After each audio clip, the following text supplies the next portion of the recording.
be seated.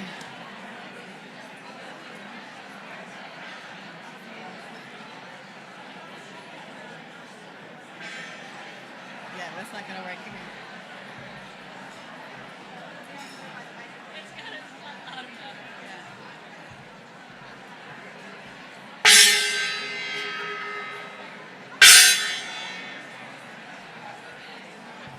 Please take your seats. We are going to get started.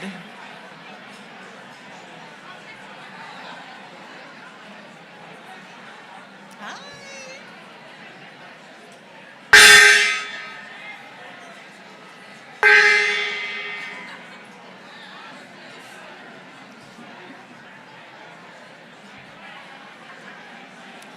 Hello.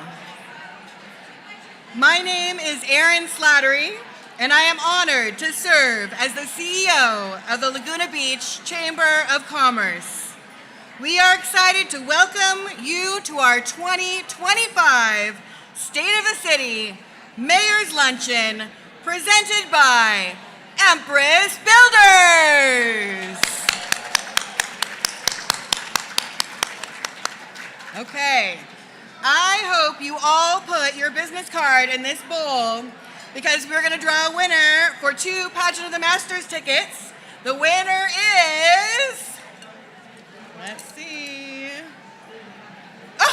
Maggie Klein with Edward Jones.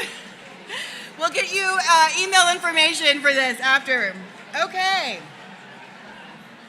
But don't worry, there is another opportunity to win tickets. Okay, you guys, I have to do this again.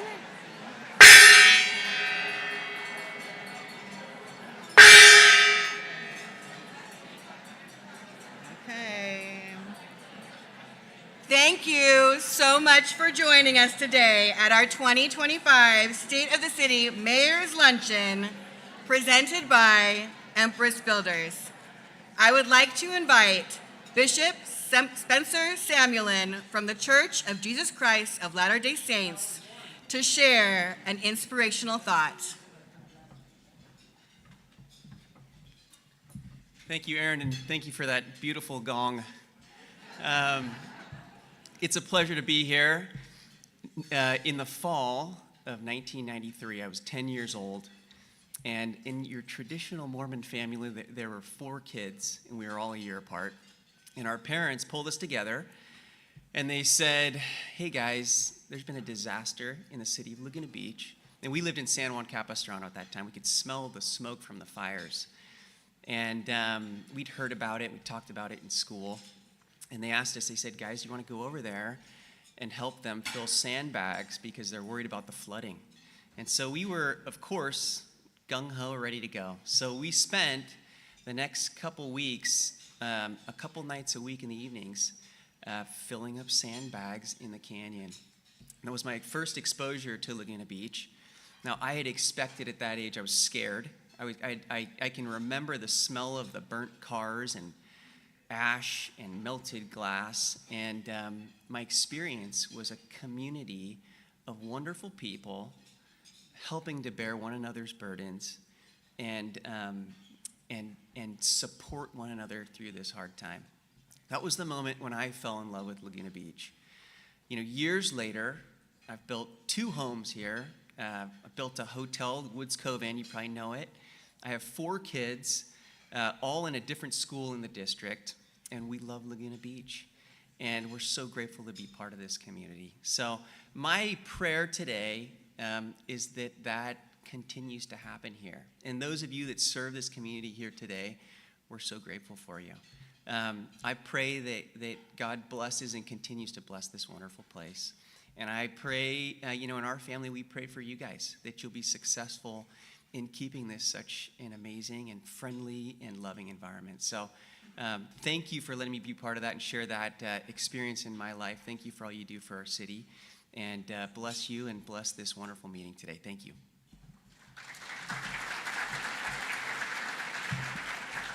Thank you, Bishop. Will everyone please rise for the presentation of our national colors by the Laguna Beach Honor Guard. they're ready. Okay, here we go.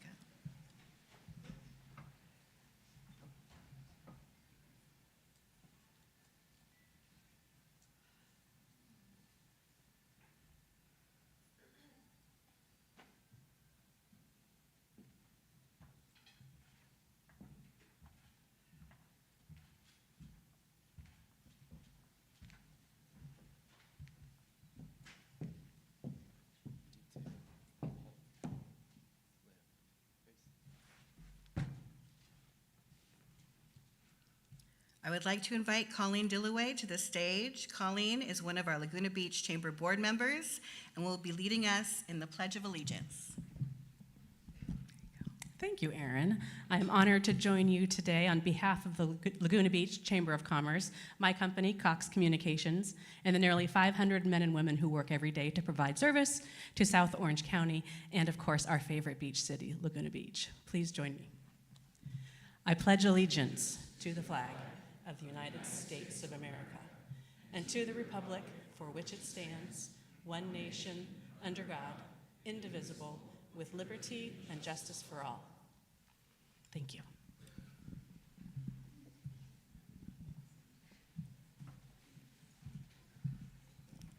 I would like to invite Tessa Mansour to the stage. Tessa Mansour is a local ceramicist and educator who grew up in Laguna Beach, where she cultivated her love for both art and music.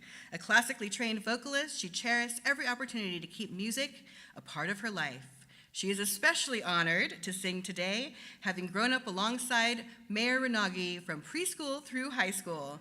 We welcome Tessa Mansour to sing our national anthem.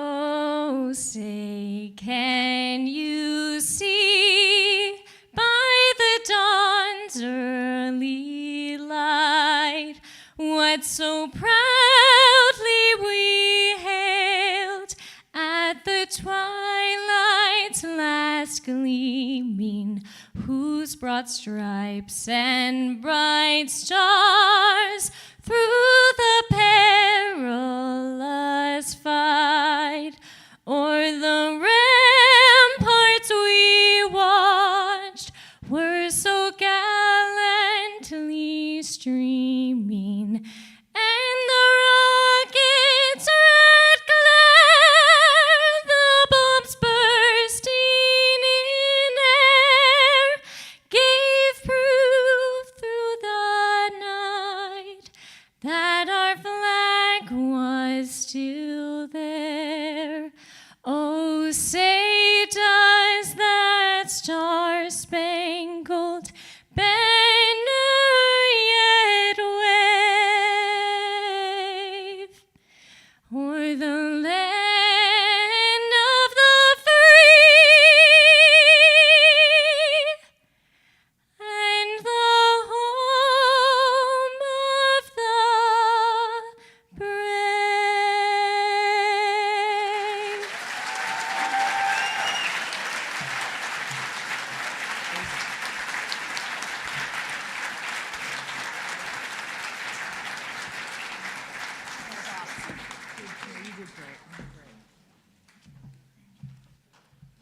You may now be seated. Thank you.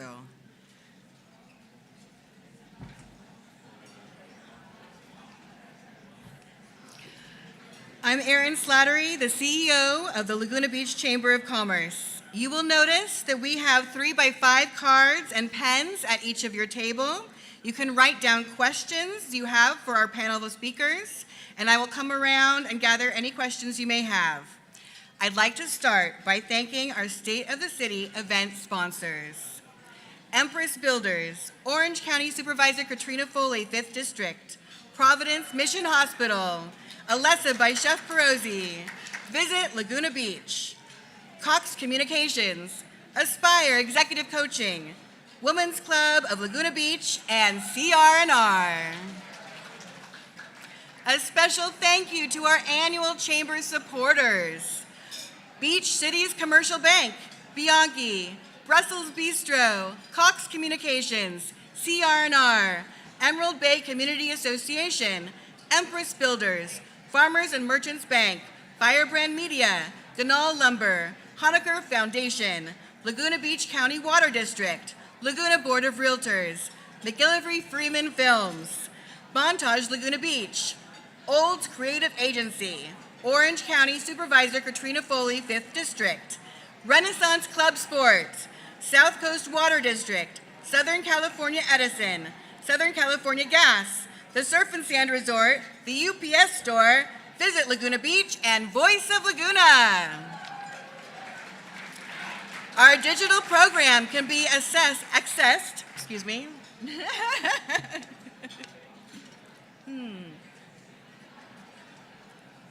Our digital program can be accessed through the QR code. Everyone has a card in front of them with a QR code. You can scan it to follow along to that end. I'd like to verbally recognize our advertisers in the program. They include Alessa by Chef Perosi, Aspire Executive Coaching, Catmosphere, Laguna Foundation, Cox Communications, CRNR, Doheny Builders Supply, Empress Builders, Equator Coffees, Ray McFoose and Bob Kaufman, Renaissance Club Sport Aliso Viejo, Laguna Beach, South Coast Water District, Orange County Supervisor Katrina Foley, 5th District, the Laguna Lending Group, Providence Mission Hospital, Women's Club of Laguna Beach, and Visit Laguna Beach. At this time, I'd like to acknowledge our distinguished guests in attendance. Mayor Alex Renagi, City of Laguna Beach. Mayor Pro Tem Mark Orgill. Laguna Beach City Council members Bob Whalen, Sue Kemp, and Hallie Jones, as well as Orange County Supervisor Katrina Foley, 5th District. Mayor Joe Stapleton, City of Newport Beach. Robin Grant, Council Member, City of Newport Beach. Janelle Atenza, Representative of Assembly Member Diane Dixon, District 72, and Stephanie Ode, Council Member, City of Laguna Niguel. Thank you so much for attending. I would also like to thank Jeremy Chung, music teacher at Laguna Beach High School, and the high school chamber orchestra for the reception performance in the courtyard. I would like to thank our volunteer ambassadors who helped you check in today.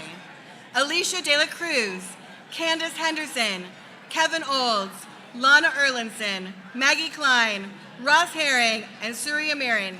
We have an amazing ambassador program, and I would like to thank all of them. Okay. Could our dedicated board of directors please stand while I recognize you? You ready, guys? Jeff Redeker, Chairman.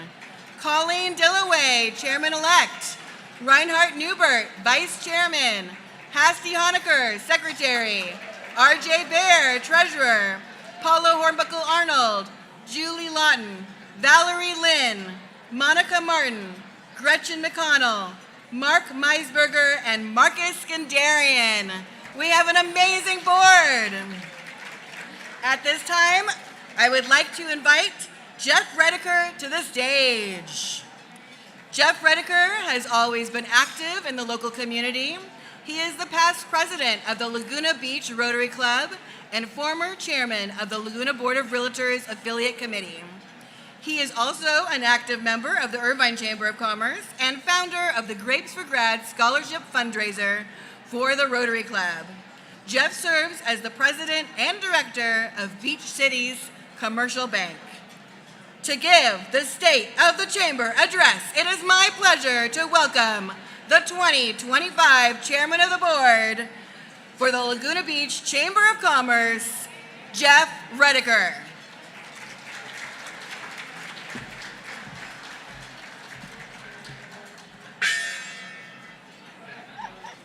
That gong's a bit crazy, huh? I'll let everybody take their seats here real quick.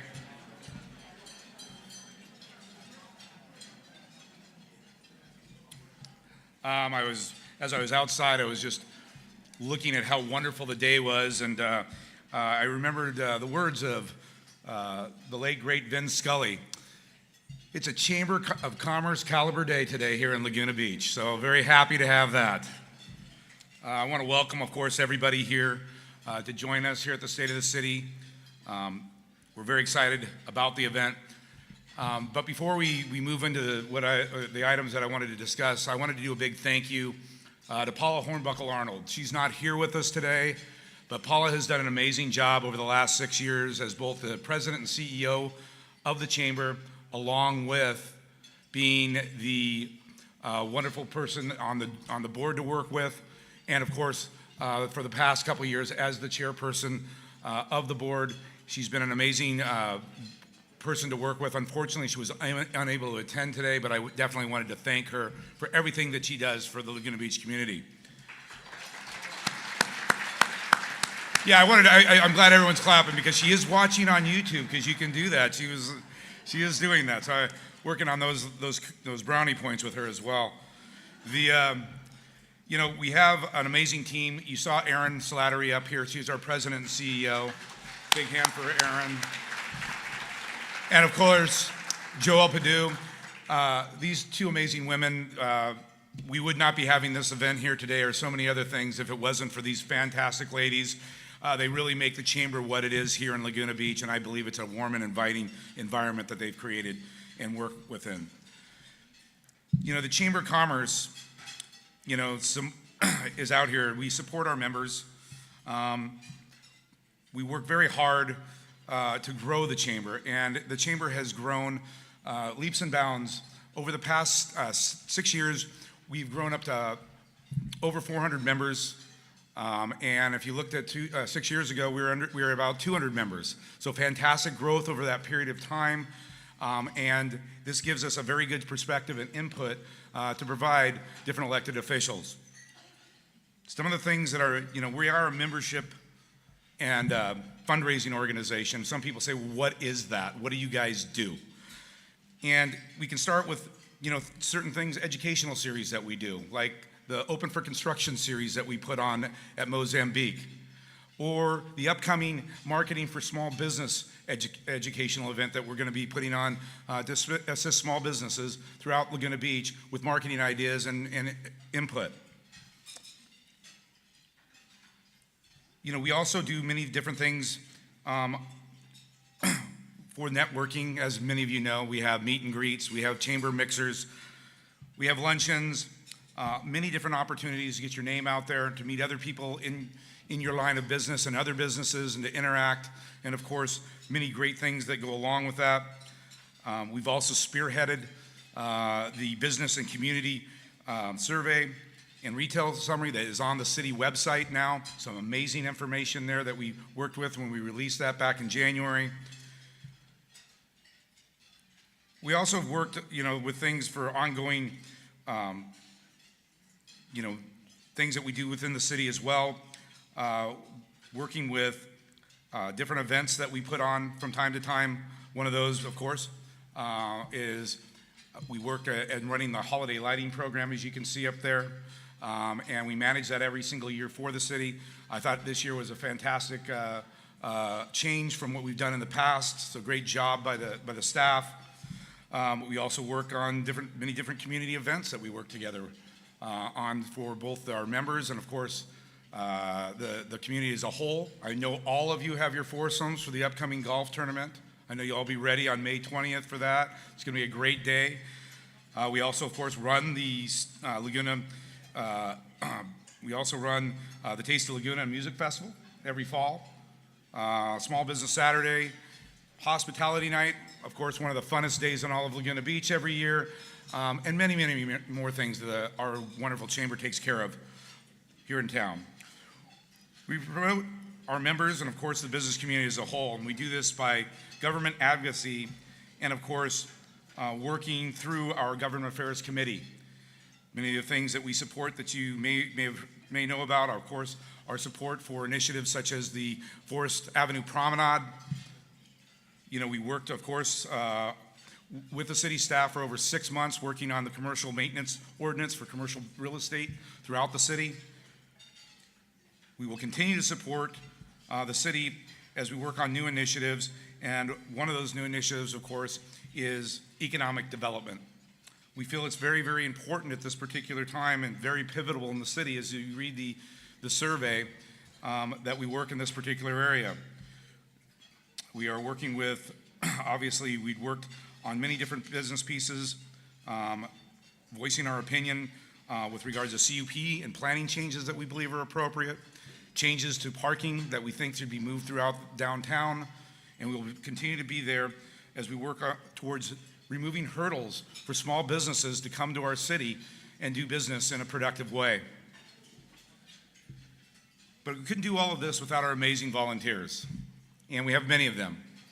And one of the amazing volunteers is our Ambassador of the Year, Angie Bystrom. Angie,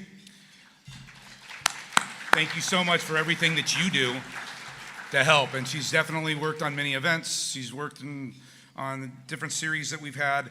And being a volunteer in a membership organization, all of these things that we do together is all of our members coming together, raising funds, keeping our small chamber nimble, active, and promoting business throughout Laguna Beach. So that's my state of the chamber at this particular time. So thank you for allowing me a few minutes to share some of the valuable initiatives that your Chamber of Commerce does for the city of Laguna Beach.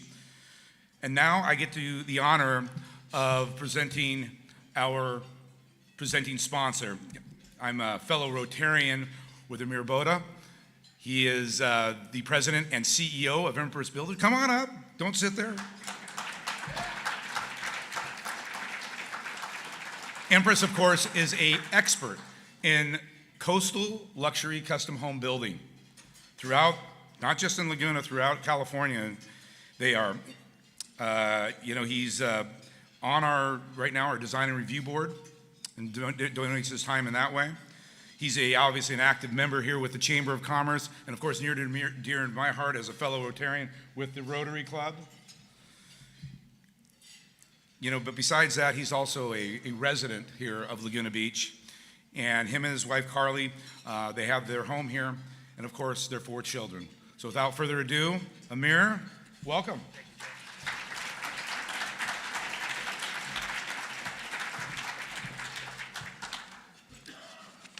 Thank you for that warm welcome, Jeff. Thank you all for being here today.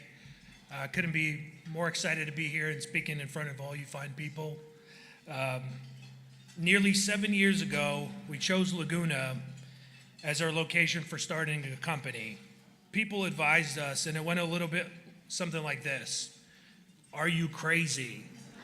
Laguna is the hardest place to build in the country. They were right.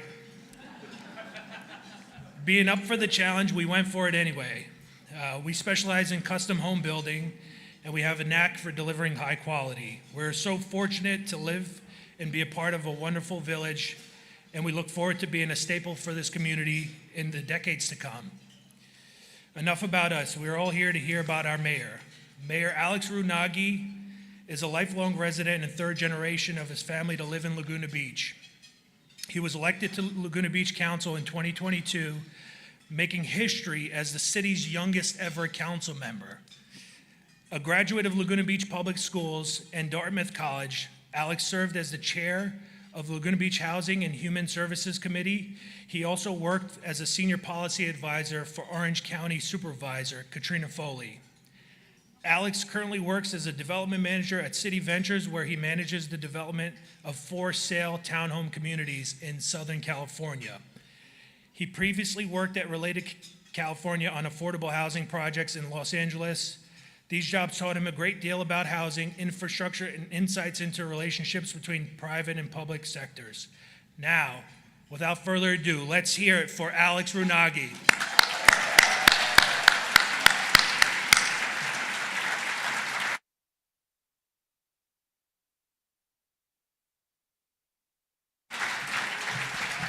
Wow, thank you, everyone.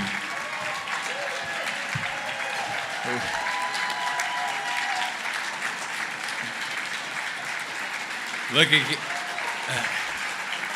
it's when you start with a standing ovation, you can only go downhill from here, so I'm going to do my best not to do that. Thank you, Mayor, for the really kind introduction, and probably more importantly for serving on the design review board. I would never want to do that. So thank you for being willing to do that. That's a much harder job than being the mayor of Laguna Beach. I also want to thank Aaron Slatterly, Jeff Redeker, and Joel Padu, and the entire Laguna Beach Chamber of Commerce, including Paula Hornbuckle-Arnold, for putting together this amazing and sold-out event. Words cannot express what an honor it is to be the mayor of my hometown. And it is an even greater honor to serve on what I consider to be the best city council in the history of Laguna Beach. And I'm going to go through each of them. So I want to start with five-time former mayor Bob Whalen, who's just unprecedented record of public service in our community. Sue Kempf, fun fact about Sue and I was her in 2022 when she was running for re-election.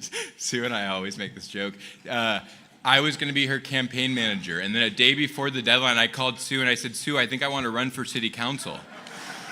And Sue's like, great, and then she said, oh, well, I don't have a campaign manager right now. But anyway, it worked out. We're both here, right, Sue? So anyway, thank you, Sue. Mayor Pro Tem Mark Orgill. Where's Mark? Oh, Mark's over here. So Mark's been through what Mark brings is a track record of navigating the Laguna Beach city process, which is in and of itself, that's a lot harder than being on city council. He developed 7 degrees and the LCAD student housing, and he brings that private sector expertise every day to city council. And then finally, our new outstanding council member, Hallie Jones. Hallie's a champion for our open space. I have this great line about her marching in the canyon, but then she told me last night that when she was 10 years old, and in her words, she was a brat and stayed at home, so she missed the march to save the canyon, but she's dedicated her whole career to doing that. So we're so grateful, Hallie, to have you on the city council. So I want to acknowledge my family because I wouldn't be here without my family. And my brothers are not here to heckle me today, so I guess in some respects that's good. But I'm really proud of them. My youngest brother, Willie, is graduating this spring from UC Berkeley. He'll be the 4th generation of my family to graduate from there, so go Bears. And then my brother, Charlie, is completing the Fire Academy to be a firefighter in Seattle.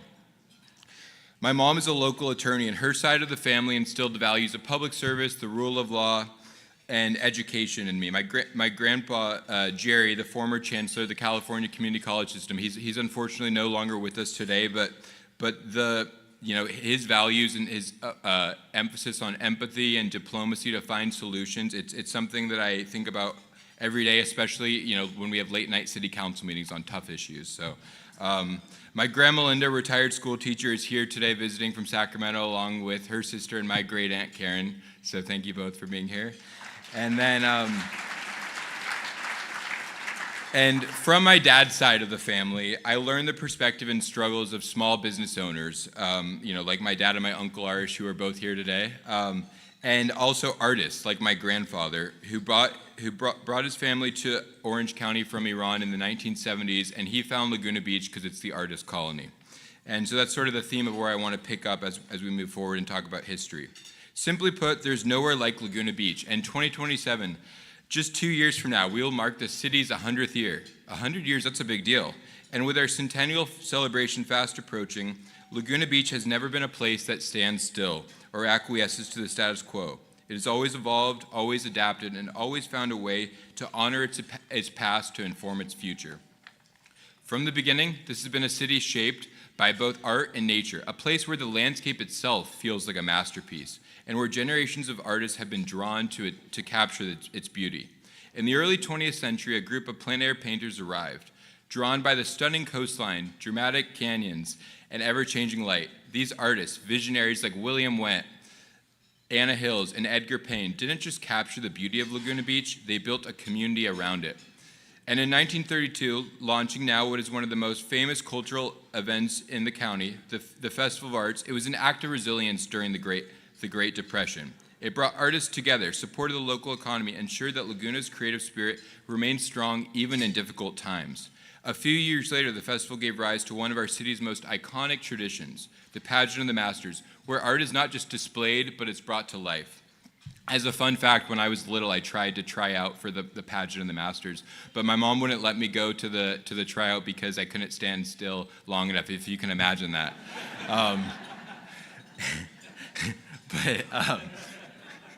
You like that, Jeff? Okay. But as we look towards our city's 100th-year anniversary, we must ask, how do we ensure that Laguna Beach remains a sanctuary for artists and creativity in the years to come? I'll just state the artist. You can't be an artist colony without artists living here. And in 2001, the hotels in the city worked together to create the Business Improvement District, which has brought more than $20 million in non-taxpayer dollars to fund the arts. It's time to take that to the next level and fund artist housing on an ongoing basis. And I'm proud that as part of the proposed Business Improvement District for the next 10 years, the hotels are proposing to dedicate a portion of the funds to create an ongoing funding stream for artist housing. With this dedicated funding stream and the creation of a land trust, we can ensure that Laguna remains an artist colony for the next 100 years. So that's exciting.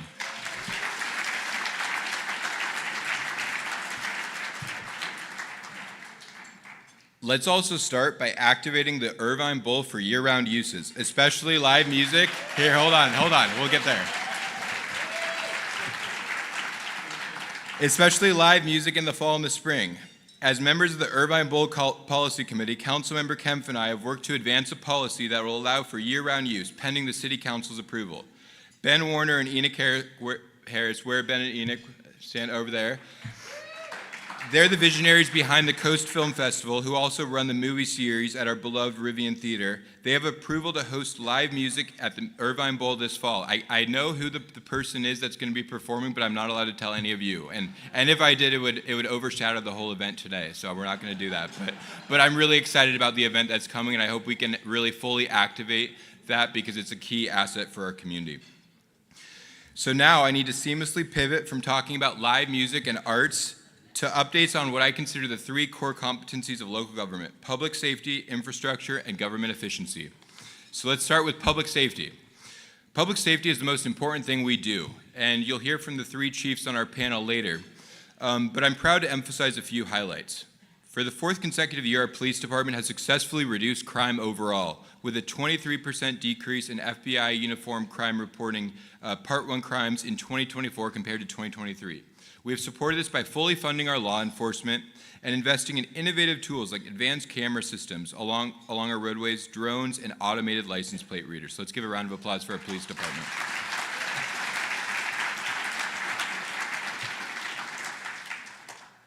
Our Marine Safety Department successfully responded to over 5,000 rescues in July 2024 alone, which is a dramatic jump from a little over 3,000 in 2023 for that same month. We introduced Wave Watch 1, a dedicated rescue vessel dedicated to enhancing marine response times. Look at that picture of me on it. I got to see it firsthand, how it really is a force multiplier when it comes to public safety. And so the exciting thing is that Wave Watch 1 is just the beginning. We have Wave Watch 2 coming, and thanks to the work of our tireless county supervisor, Katrina Foley. Katrina, you want to stand? We secured a dock space in Dana Point Harbor for Wave Watch 2, which is expected later this year. So we're going to have one parked in Newport Harbor and then one parked in Dana Point Harbor, and this is really a force multiplier when it comes to public safety, so which is very important. So again, thank you to our county supervisor. I don't work for her anymore, so she's not paying me to say this. So, so let's talk about wildfire safety. So the question is not if, but when the next wildfire happens in Laguna Beach. That's really that's how our council has approached things, and that was even before the Palisades and Eaton fires, which have really just you can't overstate the devastation that occurred there. And I was able to visit it with our city manager and our fire chief.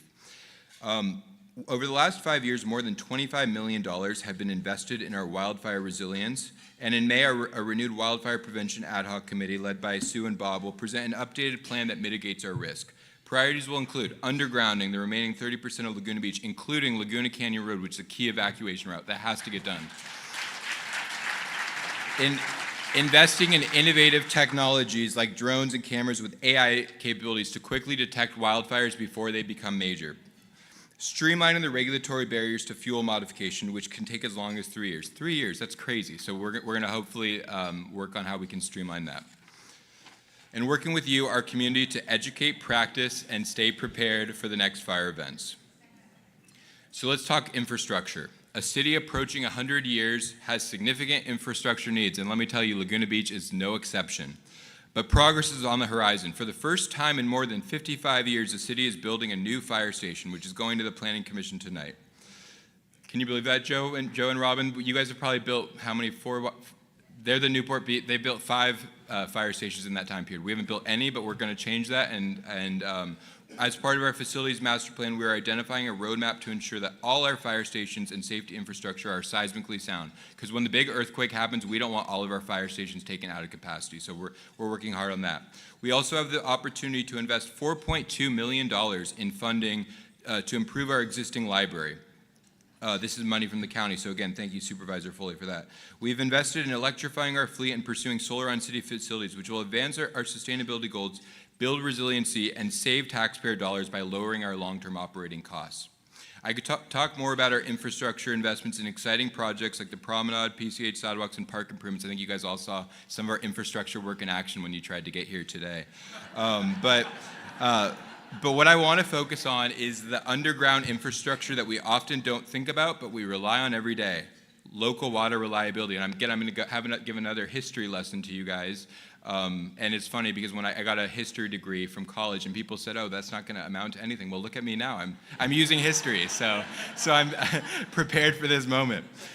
Water scarcity has long been a challenge in Laguna Beach, dating back to the earliest non-indigenous settlers who relied on rainwater collection and barrels of water brought in. Up until the early 1920s, the town depended on shallow wells in Laguna Canyon, but with growth, these limited sources became inadequate.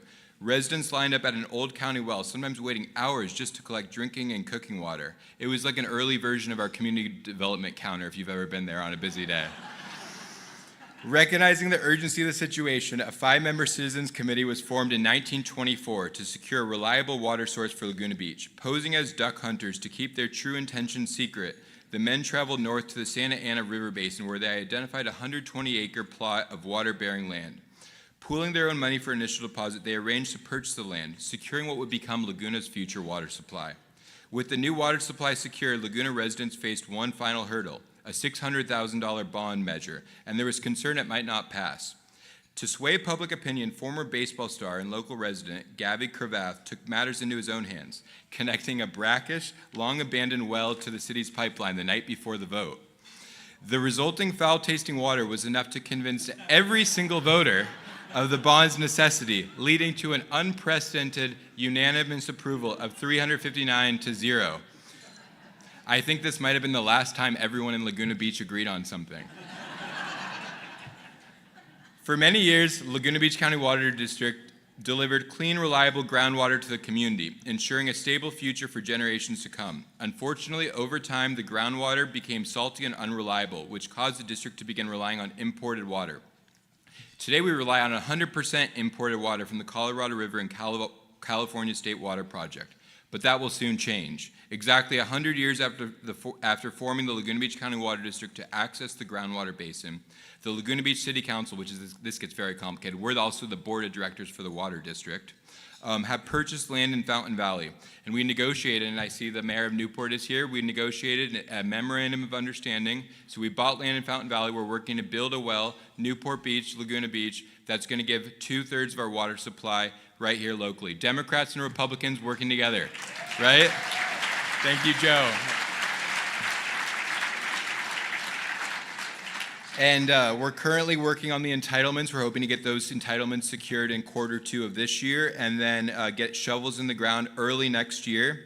This will provide for water reliability and should save ratepayers $1 million a year, so that's a big deal. And so we have 2 water districts. We have South Coast Water District. South Coast is in the house over here, I see. So they're building a desalination plant, which we're a partner on. So with our well in Fountain Valley with Newport, South Coast Water District doing desal at Doheny, we're going to basically go in the next 5 years from 100% imported water to a majority of our water coming with local reliability. That's a big deal and something to celebrate. So thank you, South Coast. So we've spoken about public safety, infrastructure. Let's talk government efficiency and what we've been doing. So in Laguna Beach, we are notorious for our rules.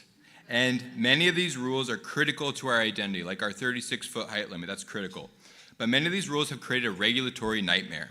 I recently spoke again to my friend Zach Cornwall, the founder of Wig Sandwiches, about the 3-year-long process that it took for him to open up a small business in our town.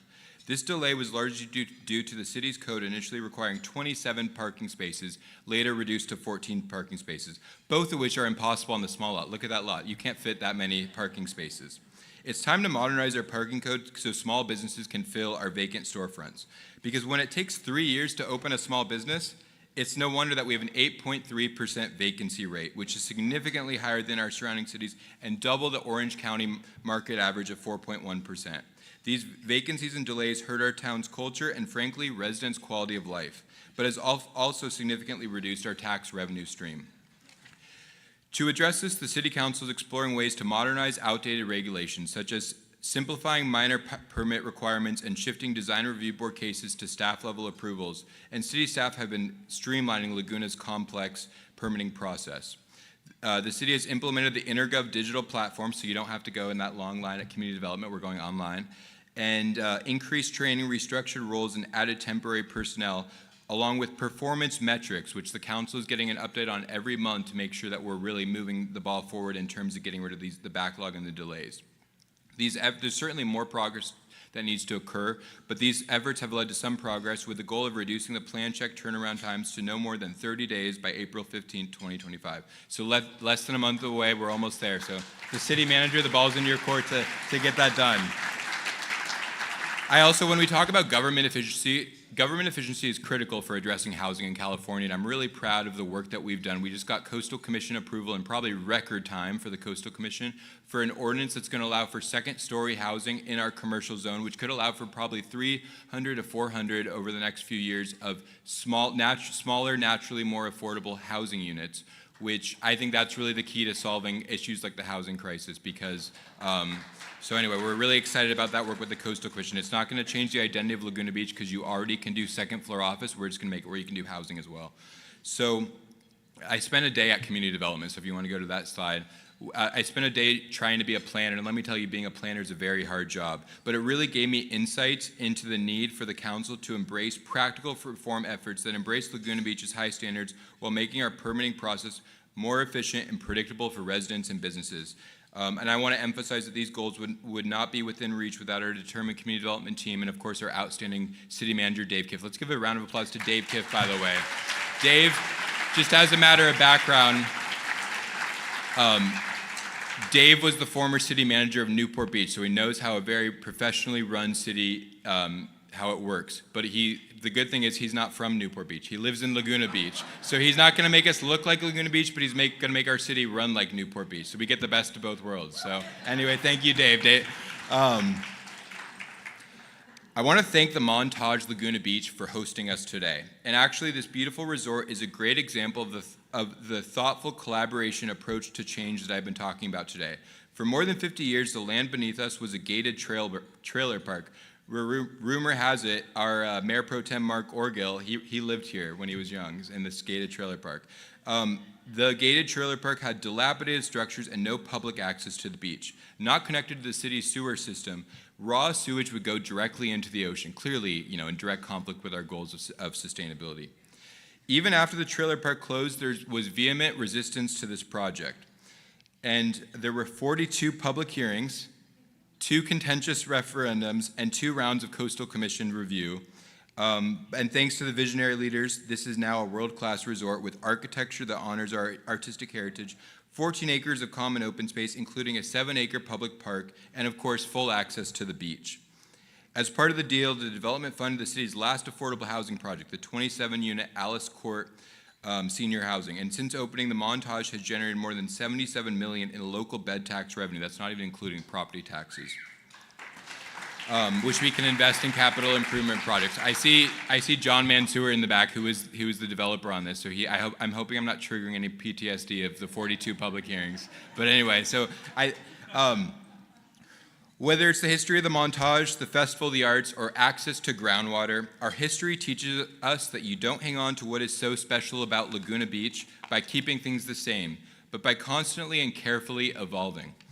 It's time to move beyond the passive acquiescence to the status quo and instead pursue thoughtful, visionary actions to shape our future. And if we do that, I feel great confidence about what the next 100 years will look like. So again, thank you so much. It's an honor to be your mayor, and let's welcome our panel to the stage. Thank you.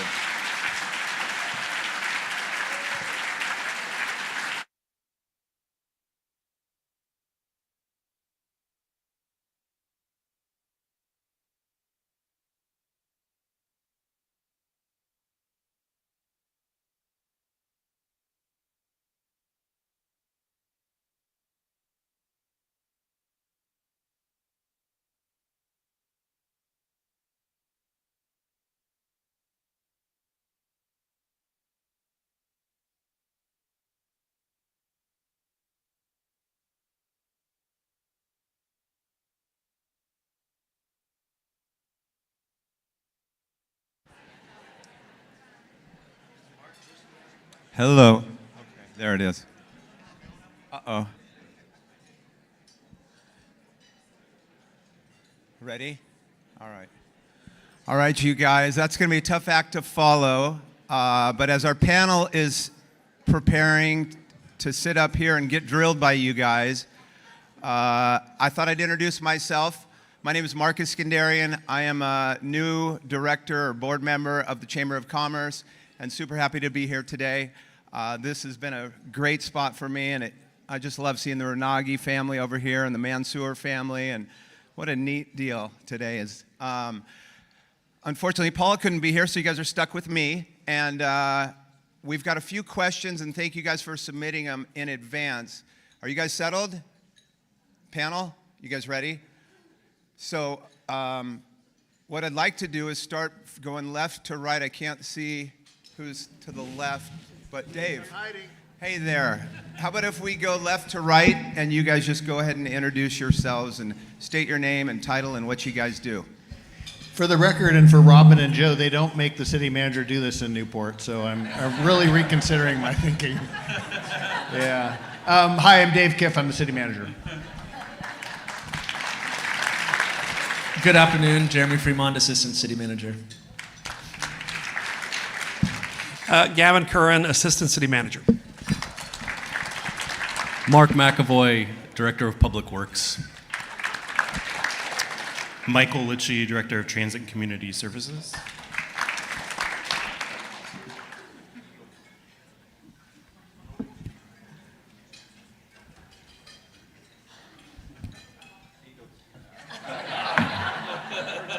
We got it. Nico King, your Fire Chief. My name's Kai Bond. I'm the Chief of Marine Safety. Jeff Calvert, your Police Chief. All right. We do have a few questions, as I was saying, and thank you guys for filling those out in advance and submitting them. I think the first one is with Greg McGillivray. Greg, are you ready for your question?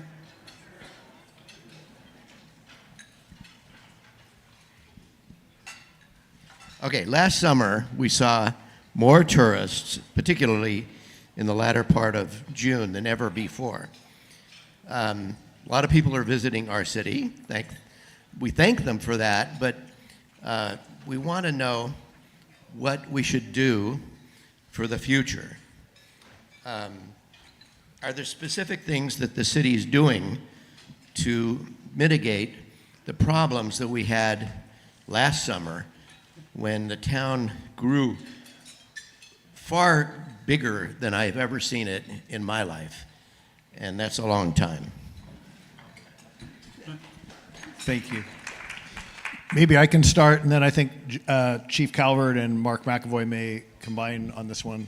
One of the things we've tried to focus on during the off-season, and Mayor Pro Tem Orgel has been a leader in this with Visit Laguna Beach, is to kind of focus on the messaging, that the messaging should be about protecting Laguna Beach's culture, heritage, and environment. So this concept of, you don't just come here to spend a day at the beach, you come here to a special place and you are stewards like we are of the area. So the whole messaging that people will see when they come here or plan to come here will be a lot different. We're also doing some things on the city side. One of the things we're focusing on ramping up some of our activities, everything from trash collection to sweeping to parking enforcement. And I'll let maybe Chief Calvert and Mark McAvoy take a little bit, riff a little bit on that.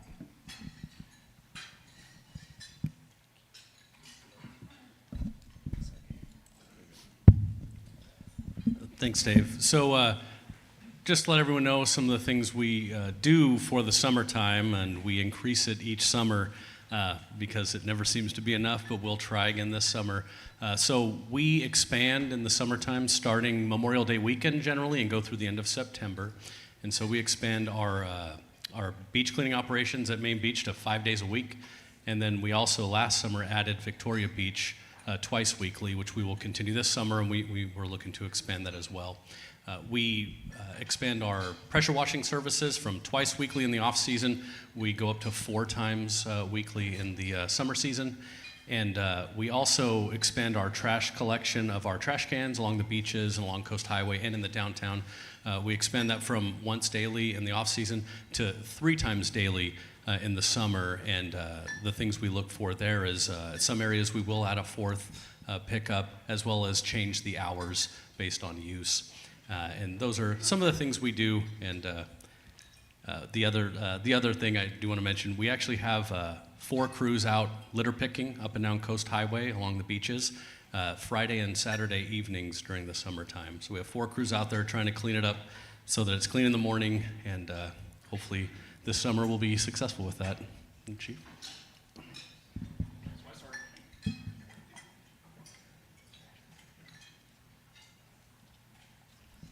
So I started here as a police officer in 1996, and this community has always felt the summer impacts. Last year seemed to be more pronounced, and the good part about your police department is that we're nimble, and we love the community feedback. So some changes that we've made overall, we now have a dedicated traffic bureau.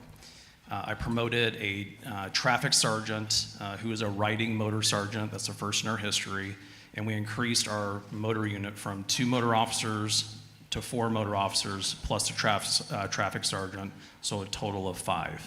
So if you're driving with your cell phone, I suggest you put them down, because they're going to be out there in full force this summer doing loud exhaust enforcement, speed enforcement, and coordinating our DUI enforcement efforts.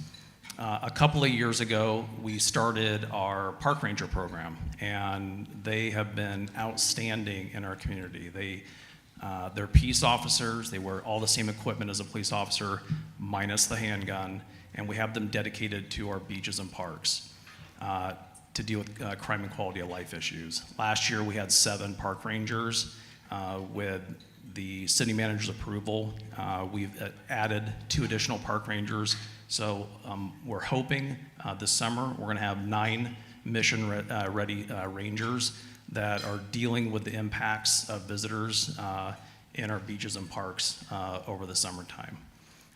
In addition, under the Traffic Bureau umbrella, each year we bring in seasonal traffic aides to direct traffic in our downtown area. We recently worked with Human Resources, and we changed the job description. So now under the municipal code, they're able to write parking citations along with our parking services officers.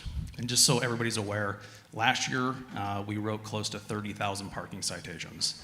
So the team is out there writing citations, and we're still feeling the impacts, but those traffic aides will help bolster that enforcement over the summertime. And lastly, we started conversations with OC Parks to hear their challenges and, to hear from us our expectations of OC Parks working in the Greenbelt, and to let them know that we fully support them doing heavy enforcement on e-bikes and also people smoking cigarettes in our wilderness areas. So just a few things from the police department that we're doing to mitigate those impacts.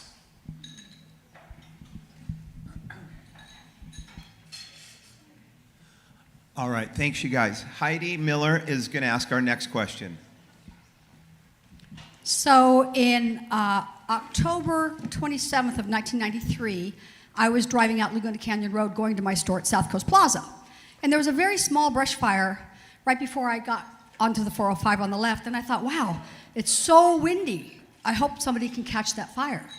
I got to my store, and 45 minutes later, management from South Coast Plaza came running up to my store and said, Heidi, Laguna Beach is on fire. There's houses are burning down. Dozens and dozens of houses have burned.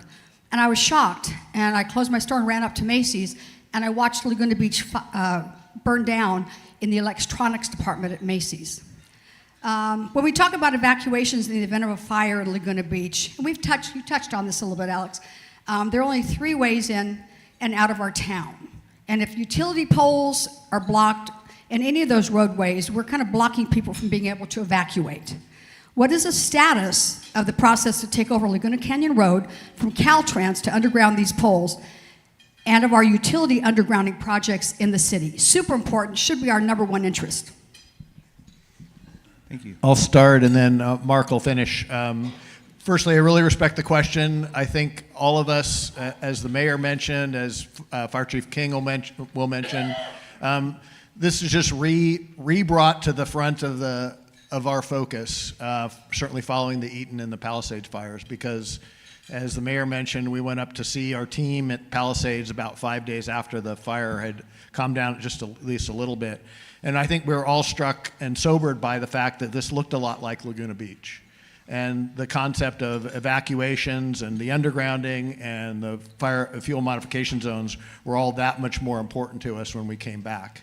Laguna Canyon Road, there is a project called Protect and Connect, and Councilmember Whalen has been aggressive with our team about pushing that forward and getting funding for it. And it's a combination of a couple things. It's a combination of undergrounding the utilities, so putting them all underground. And remember, the nuance to this is when it's a Caltrans conveyance, a Caltrans facility, they will not allow you to put the undergrounding underneath their roadway. They got to put it to the side. Well, the side has open space and private property. So the concept has been we would take that over as a city, and then we would seek funding and underground it, as well as make the road all that it can be in terms of being a safe multimodal facility.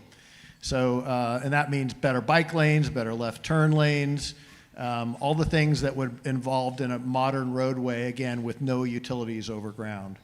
Mark, I probably stole everything you're going to say, but why don't you give us an update on that? Yeah, no problem, Dave.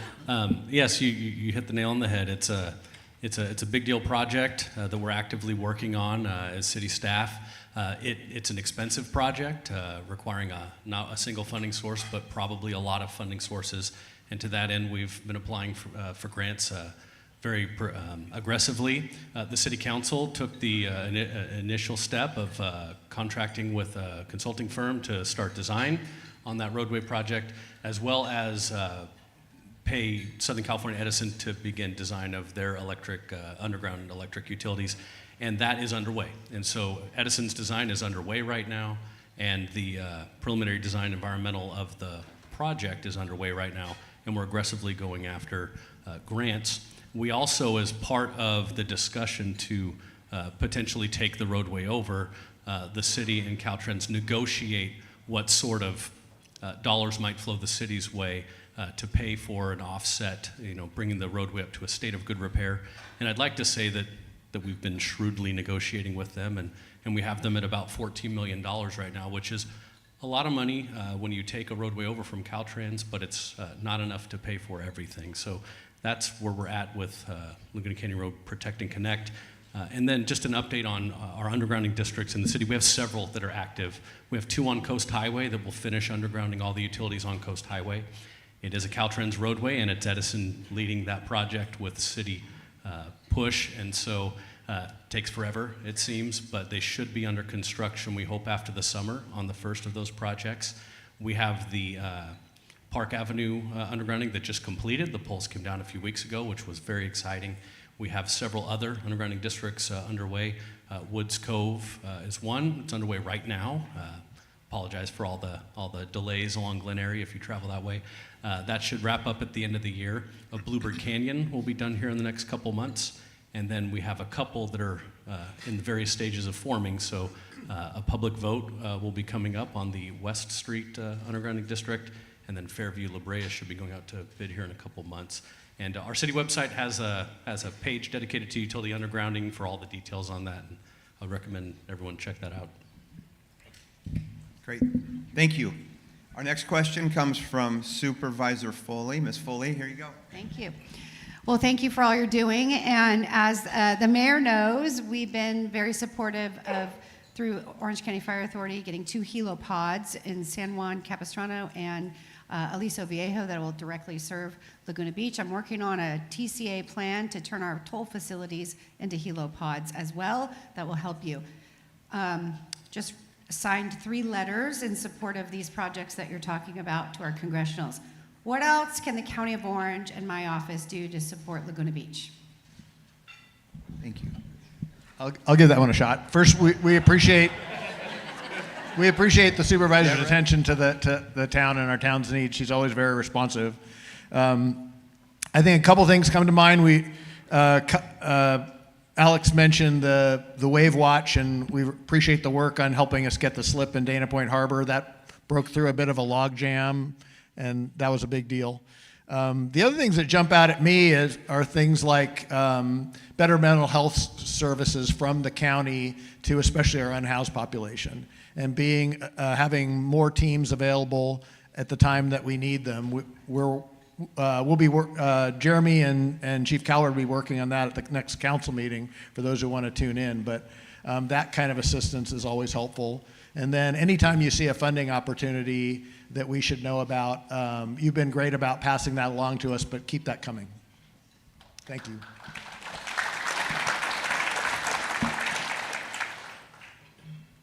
All right, next question, Mark Meisberger. Here you go, Mark.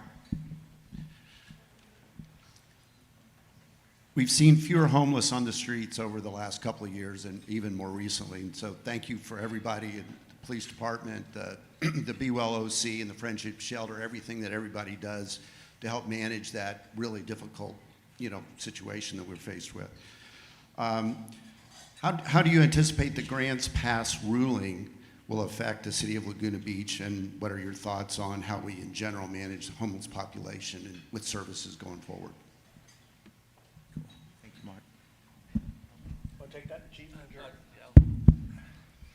Do you mind if I start off, Chief, and then I'll turn it over to you? I think good. It's a great question. Certainly dovetails nicely with Dave's comments. Before going into that question, though, I think just for the benefit of the room, contextualizing and giving some background on what Grants Pass means, and I'll try not to bore you too much with just some legal cases that have happened in the last few years that really have governed how local agencies manage their homeless populations. And essentially what Grants Pass is the Supreme Court ruled on a previous ruling called the Boise decision. You might have heard those. And the Boise decision said that a local jurisdiction cannot enforce its anti-camping laws unless it has some sort of alternative sleeping location. Otherwise, it's a violation of that individual's Eighth Amendment rights. And that's been one of the large components to, one of the contributing factors to handcuffing local agencies and a lot of why we see what we see today. Fast forward to Grants Pass, and that was last year, about June of mid-year, and the Supreme Court, the United States Supreme Court, actually ruled that's not a violation of an individual's rights. So that provides more latitude for local agencies to start managing their homeless population. So that's the background, but I would like to acknowledge that period up until Grants Pass and that key, you cannot enforce anti-camping unless you provide alternative services. The city of Laguna Beach has been in a position where it has provided those alternative services, and why I wanted to jump on this question actually is to acknowledge Chief Calvert and his staff and his team in their leadership in really addressing this. Being and working with homeless and in the homeless sector and in public management wasn't on my bingo card in my career, but I'm really pleased that it's found me. And my experience over the last 8 years is that it's incredibly challenging, it's always changing, and it's thankless. And Chief Calvert, your team has really done an amazing job and working with Friendship Shelter as well as Be Well over the last 2 years to create this continuum of services that have allowed us to enforce our anti-camping. And we can lead with compassion, but we can also use accountability when needed. And absolutely, yeah. So thank you, Chief. Very few California cities and even fewer coastal California cities have been able to approach homelessness from that perspective. So that's where we are today. In 2024, to wrap it up, on my end, is that it's a whole new game now with the Grants Pass. And overall, I think we will see across the region improvement. But for Laguna, we need to make sure that we continue to stay out front and in front of this issue and evolving with the homeless landscape. And that's why Chief and I will be going next week with policy considerations to the City Council to consider how we stay at the forefront of homeless management, and we balance compassion with the quality of life of our business community and our residents. Chief? Yeah, in 2008, 2009, I was part of the process, standing up our temporary alternate sleeping location. Jason Ferris, who I promoted to lieutenant, was our first homeless liaison officer, and he became an expert in managing our homeless population and getting them into the Friendship Shelter. We became the gold standard on how we managed our homeless population. And other cities came to us because we had the alternate sleeping location. Like Jeremy mentioned, we could enforce our anti-camping laws. Following grants passed, that playing field is level now. And so anecdotally, we're actually seeing homeless come into our community, and our park rangers are doing a really good job of interviewing them to find out where they're coming from. Well, they're coming from our surrounding cities, because our surrounding cities are enforcing their anti-camping laws. And so what we don't want in our community is for our resources to become a regional asset for the entire county. So Jeremy and I will be going to the City Council next week to discuss options and how we prevent or mitigate that exposure for our community. And like Jeremy said, doing it with compassion, and but making sure that we don't have that we're not just providing the resources, that all the other cities are additionally providing those resources to our homeless community.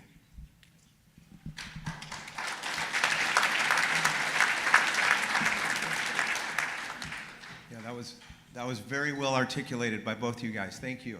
Our next question comes from Tom Gibbs. Tom? Thank you. I'm sure many, all of us looked in horror at the Palisades fire and the Canyon fire. Many of us were touched by it. And with the city's background in not only the 1993 fire, but the numerous close calls that we've had, seems like one or two, it seems like almost every year now. It certainly brings our fire danger to top of mind with the residents of Laguna Beach. So my question is, what have we done? And the mayor touched on it a little bit, but I think it's so important. We would appreciate some elaboration on what we have done to date, and in light of that fire, are doing more to improve our city's fire safety, to provide even greater protection from this serious risk that we all face. Thank you. Thanks for your question, Tom. I appreciate it. And I think you said that really well, Tom. I think everybody in this room, in one way or another, was impacted by the fires that occurred on January 7th in LA County. I know it opened a lot of hearts and minds to what reality could be here, and it's been since 1993 since this community was really impacted. We had a couple of scares in 22 with the Emerald Fire and the Coastal Fire. Pat Carey's here, and I want to mention, why don't you stand up, Pat? Pat was one of our captains that led crews into battle.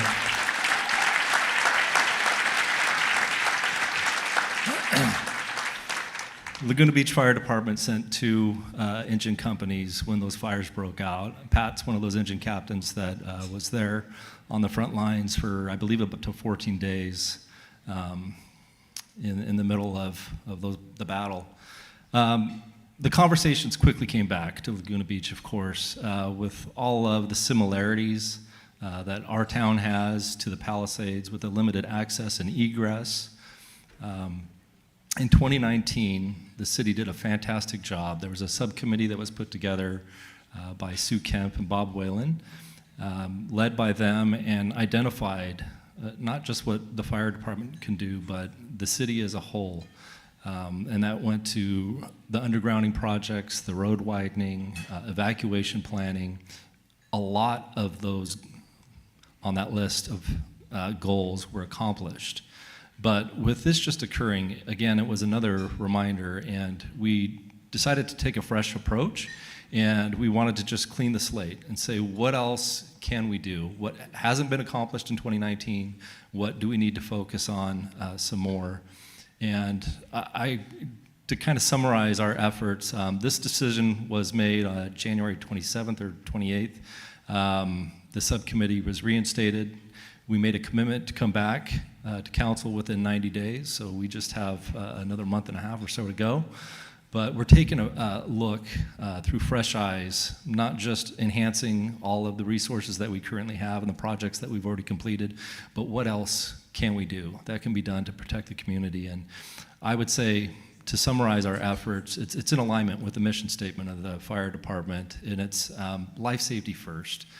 And I say that we're taking a really close look at the evacuation planning. We want everyone to know what the plan is, what their plan is, and that means, you know, where your kids are, how you're going to get your pets, that your bags are packed, and that you're going to be notified appropriately.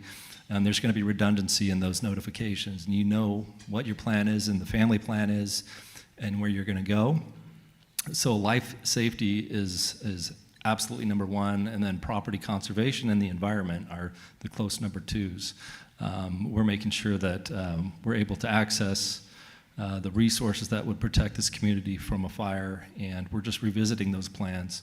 We're going to come back again in just about a month and a half, and we'll have some more public conversation and do a presentation of the list of goals that we're going to have moving forward for some new programs. But we've been engaging the community, we've been engaging our stakeholders. As a matter of fact, tomorrow night is our second public meeting. You're all welcome to attend. Tomorrow night is going to be in person at the council chambers. We'll be talking about home hardening and evacuations. So if you're interested, please attend. Great.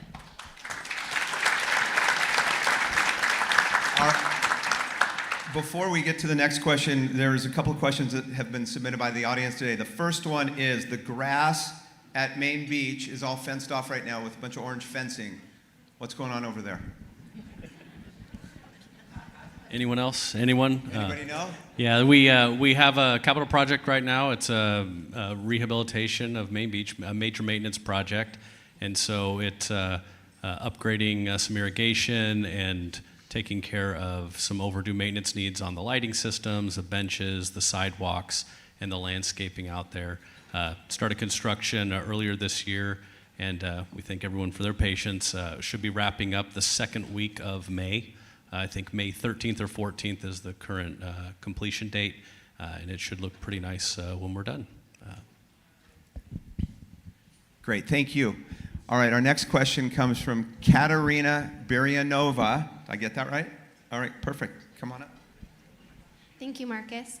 As an architect working on several projects here in Laguna Beach, I've encountered frequent inconsistencies in the information provided by city planners, no offense, which has led to delays and frustration.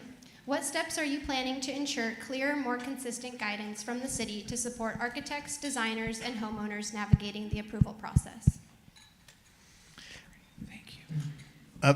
First, Katerina, I really appreciate the question, and that is something we've been working on. As Alex mentioned, kind of the improving our community development, and especially our design review process.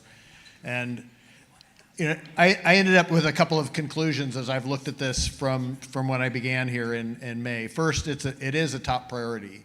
And I think the council adopted it as either the second or the third key initiative for 2025 to really look at what we do, how we do it, and see if we can improve it. And to your specific question, we have a couple of our great planners here today, and I always say this, I'm so appreciative that they're here because we just churn out planners. The churn is just, you think about it.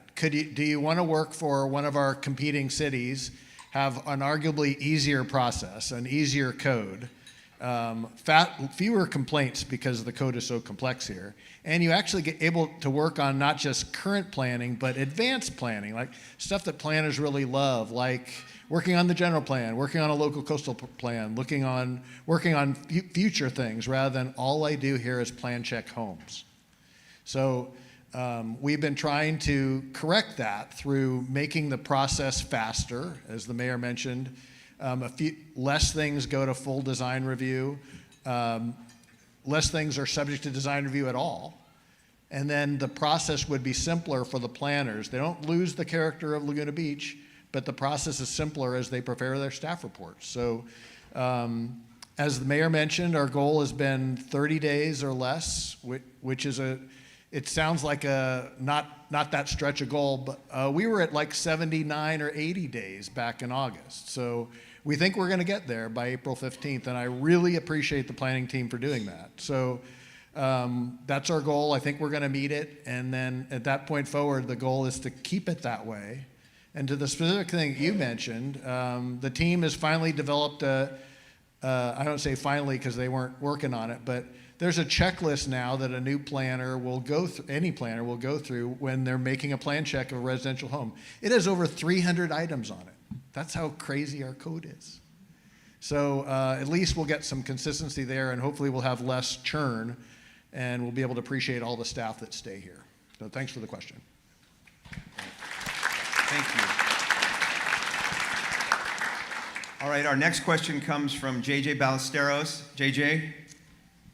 Good afternoon, gentlemen. Can anyone provide an update on the status of the facilities master plan for the city as it pertains specifically to the use of the library and St. Catherine's School?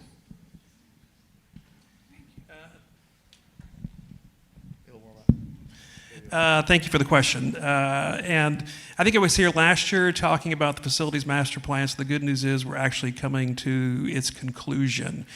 And so the city hired Griffin Structures and LPA architects to help us through the facilities master plan process. And it's evaluating 26 city facilities. That's your fire stations, police stations, city hall, the recreation center, and the library itself. And it works through 3 phases. And we finished the first 2 phases. The first phase was a facilities assessment. So Griffin and their team went out and looked at all the city facilities and kind of gave an assessment of where they were and what the maintenance of those would look like over the next 5, 10, 20, even 30 years. The next phase, phase 2, and all these phases build upon themselves, is to reach out to the community and to organizations and city departments and really try to better understand what they believe services should look like, both in that 5-year kind of realm and out as far as 30 years. So what kind of services would the community like to see? And then how can we make those, the facilities work with some of those ideas, suggestions, and way to improve? And this final phase is these design concepts. So they're finishing up the design concepts based on those first 2 phases in this phase 3.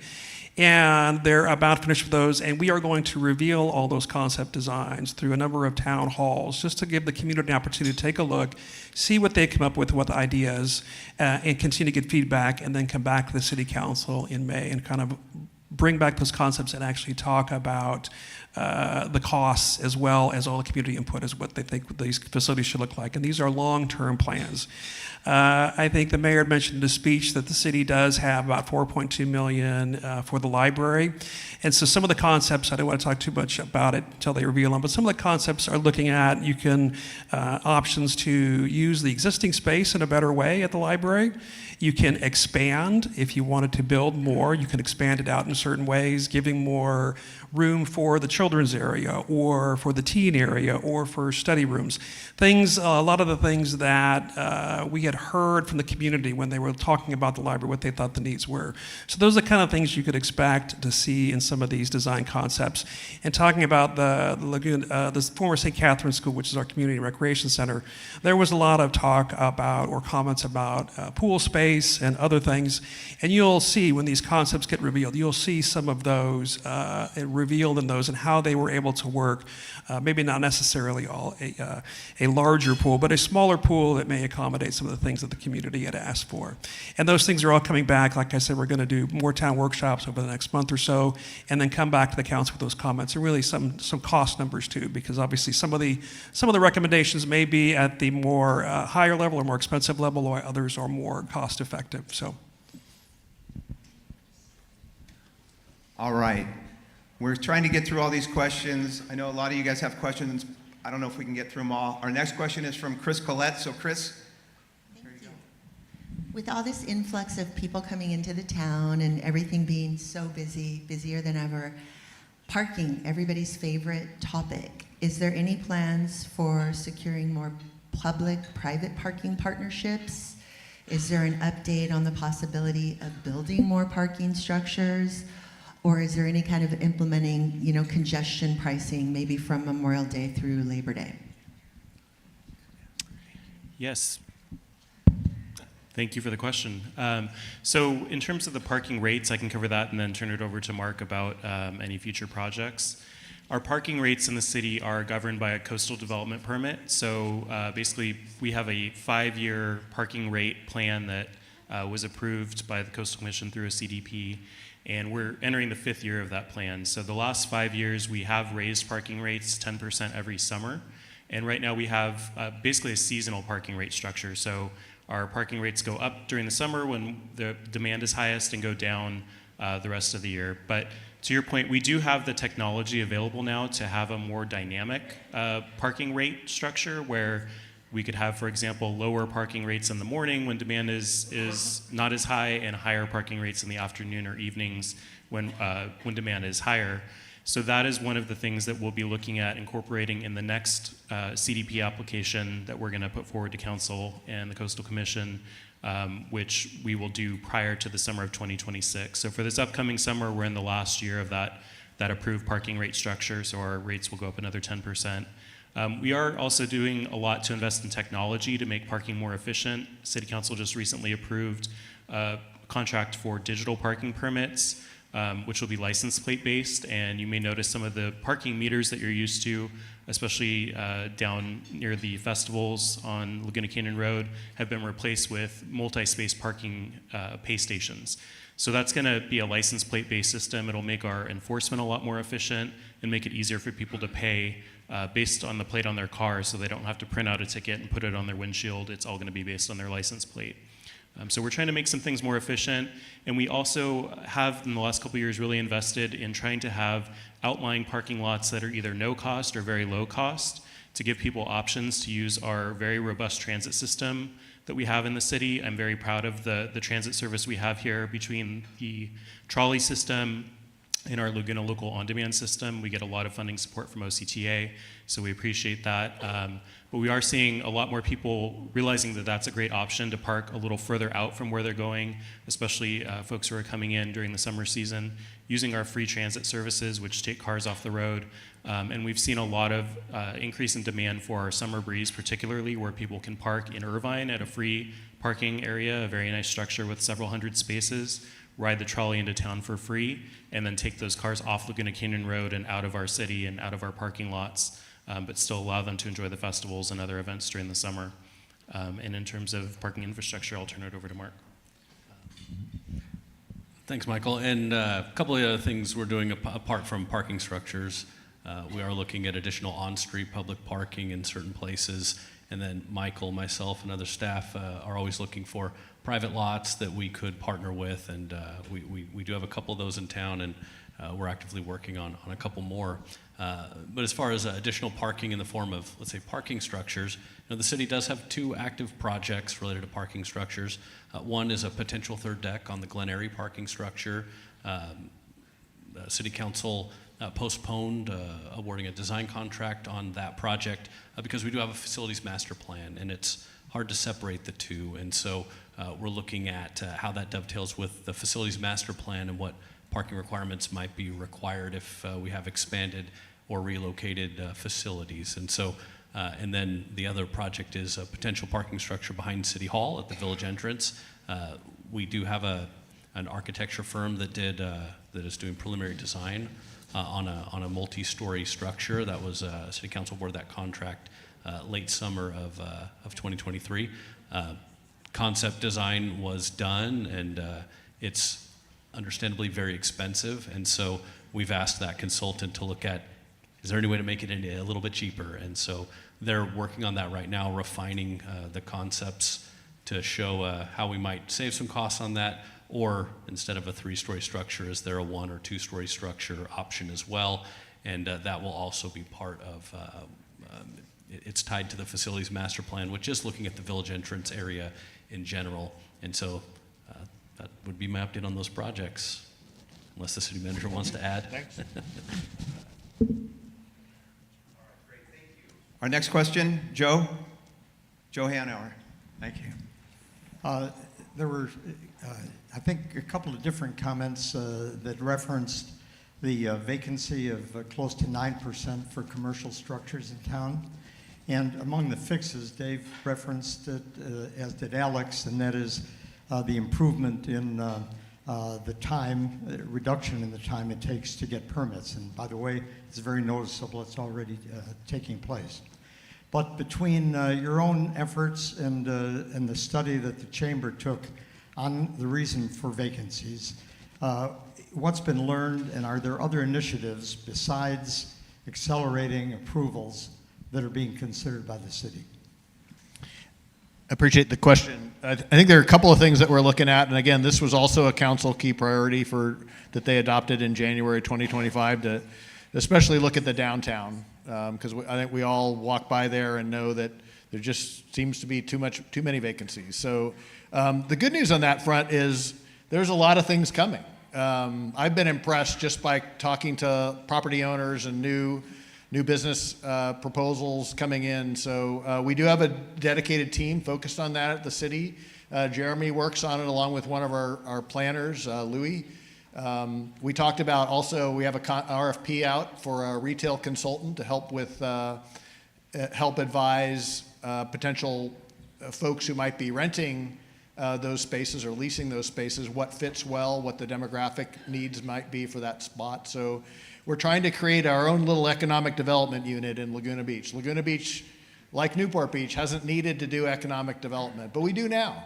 And other cities are going to pass us up if we don't do it. So there's that prong. There's the internal process side. There's also, we've been trying to say with Mark's team, working with Mark's team, let's gussy up the public infrastructure. Let's make that look better, because that has a ways to go before it looks like a world-class city. And they've embraced that in terms of maintenance and repair and replacement. So, and then we're also putting the squeeze a little bit on some of the landowners to say, look, if you've let your building deteriorate, you're going to have to comply with our new commercial property maintenance ordinance that Sue Kemp championed. So a lot of good things going, and I think you'll see some good things coming in advance of the summer even. So thanks for the question, Joe. All right. On my way over to the next question, I'm going to ask a question from the audience. We love the Brook Street Surfing Classic. How can we make it a more regular happening event? Are the number of tourists, people in town, a factor for holding it, and how it impacts our town? Let's make Kai answer this one because he hasn't got one yet. Finally, Kai. Hey, Chief Bond. Hi, everyone. Thanks. That is a great question. Historically, the Brook Street has run based on surf conditions. So I very much wish I could control that and can hope for a consistent south swell throughout the summer. And typically that's what is the trigger for that contest to run. So I guess we can all hope, wish, and pray for surf. And we can keep that long-standing surf contest and tradition in our community going. So let's all hope for that. Right on. Thank you, Kai. Sure. All right, our next question, we're getting there, you guys. I know we've lost half the room, but Ross Herring would like to say or ask a question. Ross? Thank you. This is for Chief Calvert. We recently learned that crime rates are down for the 4th consecutive year in Laguna Beach. Can you please explain any specifics that have contributed to how the police department has lowered crime each year? Yes, it's been a long process. I'm approaching 4 years as your chief of police, and for you dog lovers, that's 28 years. But in all seriousness, I'm honored to be your chief, and I'm passionate about what I do every single day. When I took over the organization, it was under a lot of stress. It was coming out of COVID, there were leadership changes, there was a national anti-police sentiment, and we needed to recalibrate. And so that started with creating a new mission statement. Any high-functioning organization needs to understand their mission. So I work with my team, and our mission is to be the safest coastal community in Orange County through exceptional policing and community engagement. And we worked from the bottom of our organization up, not from my office down, and had our personnel weigh in on how we're going to achieve that mission. And they have taken ownership of where we're going. And I couldn't be prouder of our existing team. They're probably the strongest team that I've ever worked with since 1996. And through their ideas, with city council and city manager support, we have invested heavily in the best technology, the best equipment, and it's allowed us as an organization to really use data to drive our resources. And every single month I meet with my team, and I love acronyms. It's called COPS. Every month it's called Crime Outreach and Prevention Strategies. So we really dive into the data. We look at crime trends, quality of life trends, response times, where traffic collisions are occurring, and we're using our resources the best that we can to mitigate crime and quality of life issues in our community. That's what's led to this 23% reduction in Part 1 crime. And I'll have to tell you that it wouldn't happen without this amazing community, because we can't operate without your feedback, because we can't be everywhere at once.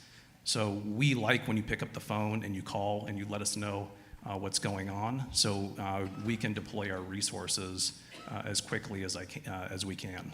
So it's taken 4 years. It's been a culture shift, but I'm really proud of where we are as an organization, and I'm hoping to continue this trend, into the future.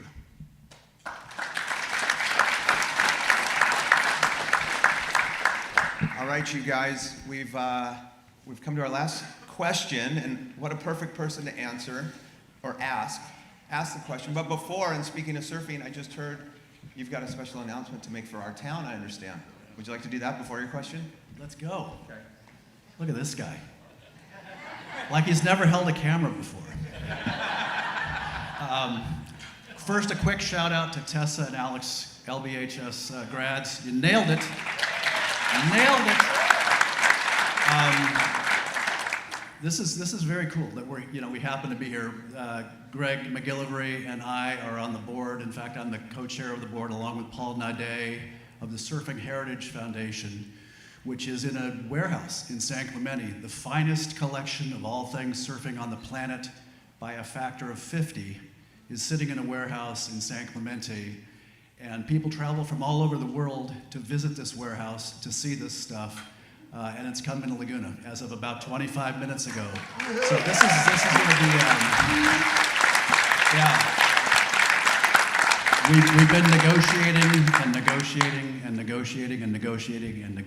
on a property, and I'm not at liberty yet to say where it is, but it's big. This thing is big, and in terms of like bringing energy into downtown Laguna and Laguna in general, we're going to blow your mind. This thing is beyond great. So pretty cool. Alex touched on the council and how good this council is. This has been the most proactive council and city management complement that I've ever seen. They are aware of the challenges, and they've been, not just kind of they've just jumped all over this thing. These guys have been contacting myself and local business owners and whatever. Part of that is something, at least I've been looking for a long time, is the promenade. The promenade is going to be bloody cool. And I just want to see if they can bring everybody up to speed on where that concept is and what the timing looks like. But surfing heritage coming to Laguna, you have no idea what you're in for. This is going to blow your minds. Thank you, Mark. I think, but firstly, I am so excited about Mark's announcement. That is just tremendous because, as you said, this will be a real shot in the arm for downtown, for the community as a whole. It's just really, really terrific. It makes me smile. Promenade.